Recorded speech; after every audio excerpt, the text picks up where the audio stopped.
Hey guys, welcome back to the news desk here at That New Toy Smell. I'm your buddy Dirt. Today we're going to be talking about Mattel subscriptions. Some news has come through about subscriptions this year, and first of all, DC Universe didn't make it. Sorry, but the Infinite Earths Club doesn't look like it's going to happen. Looks like I got about 61% of subscriptions needed to go through at the line before time ran out. Now, to be fair, in the first 2 weeks subscriptions were offered, they got about 30%. And when it was extended another 17 days, they picked up another 31%. So it is possible, had they gone a couple more weeks offering subscriptions, they could have hit their number. But instead, Mattel decided to throw it in. Time to just give up on the line because it's not happening. And of course, one of the big faults was we didn't know what was coming.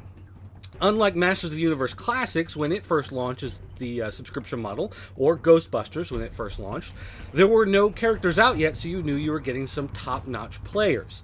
You knew in the first year of Masters of the Universe Classics, you'd be getting figures like He-Man and Skeletor and Man-at-Arms and Beast-Man, and those big characters that you've come to expect. Ghostbusters, you knew you were getting the 4 Ghostbusters. That was a no-brainer. When it comes to something like Club Lion Force with Voltron, you know you're getting Voltron and all the pilots. So who are you getting by signing up for a DC Universe Infinite Earths Club subscription? Well, you don't know.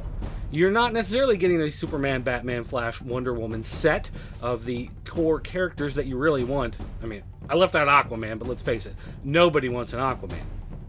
But when it comes to these subscriptions, they also announced that Masters of the Universe Classics has had its smallest year ever. And that kind of ties in with what's going on with DC Infinite Earths. Because let's face it, they're both facing the same problem this year. Now, there are quite a few problems going on with Mattel subscriptions, but the big problem is releases. You don't know who you're getting. And with Masters of the Universe Classics, you've hit all those big figures already. You've already gotten your Hordak, you've already gotten your She-Ra, you've gotten your Man-at-Arms, your Triclops, your Trapjaw, all of those big characters that you really want, you've gotten. And figures that you really, really want, like Modulok and Multibot, are just never going to happen. So they've kind of hit this point where there are other figures that are going to be coming out. Some of them people want, some of them they really don't, but they don't really know enough about who's left to come out that they just really can't bring themselves to buy a subscription. And that's the problem with DC Infinite Earths. The Club Infinite Earths just really had no lineup. They couldn't really tell you who was going to be coming out. And let's face it, DC Universe Classics has seen the release of just about every major DC Comics character. If anything, they should have worked in closer collaboration with DC Comics, and if they had offered the Infinite Earths Club subscription this year featuring characters of the new DC Universe with the reimagined costumes, characters, and histories, they might have had something special going there. But instead, they just said, well, you're probably going to get more of the same with some figures that you didn't know were coming out before. Well, that's great, but that's not really enough to sell me on a subscription. Same thing goes with Masters of the Universe Classics. Who's left to come out? Who do you still want that hasn't been released yet? I mean, are you really desperately waiting for Fisto with a golden fist? Are you really, really desperately waiting for Ice Armor He-Man or Fire Armor Skeletor?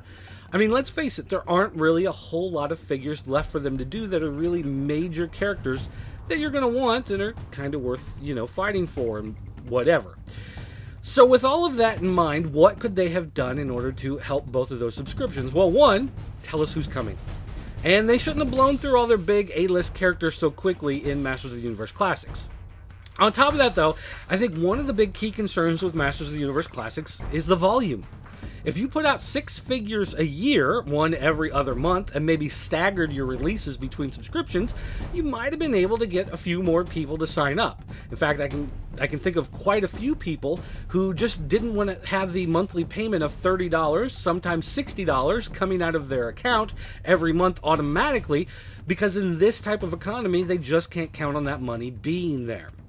On top of that, you have all of these massive oversized figures, vehicles, weapons packs, all this extra kind of stuff coming out, and there's no way to automatically add it to your subscription or take it off your subscription. If you don't have the money to pay for it, and it's not really a figure you want, you can just let the payment bounce, but then your entire subscription is canceled. And that, again, messes with Mattel's ability to put the subscriptions together and put out the figures.